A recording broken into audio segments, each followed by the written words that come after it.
According to the National Center for Education Statistics, Maine has one of the highest rates in the country of students who receive special education services.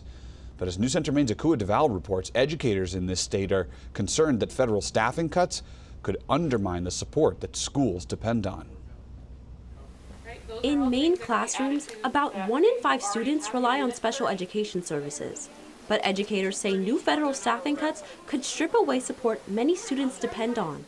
It's really critical that the funding helps the local schools to support those required services that are a legal and moral responsibility. Bangor Superintendent Dr. Marie Robinson says cuts to the U.S. Department of Education's workforce, including offices that oversee special education and civil rights enforcement, impact guidance, training, and leadership. So I would like to believe that we will be able to continue to provide those services.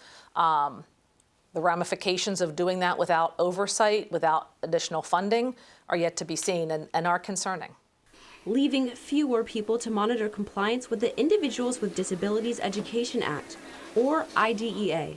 The staffing cuts hurt. I think that is really what we're most concerned about. Maine Education Association President Jesse Hargrove says the federal government needs to do more to protect students with special needs. So we would like to see Congress come together, work, and finally do what it promised to do many, many years ago in funding special education.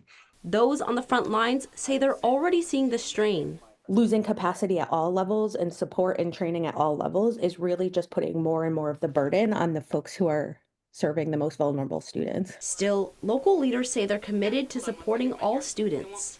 But I feel like in Bangor, we are fortunate again to have a really strong staff who can rise to the challenge and are dedicated, and they're going to do whatever it takes to make sure student needs are met. Maine educators say they'll keep fighting, protecting students' rights. In Bangor, Akua DeVal, News Center, Maine. The Maine Education Association says it is pushing for Congress to restore funding and staffing levels at the U.S. Department of Education in order to keep schools compliant with IDEA and to make sure that students do not lose services.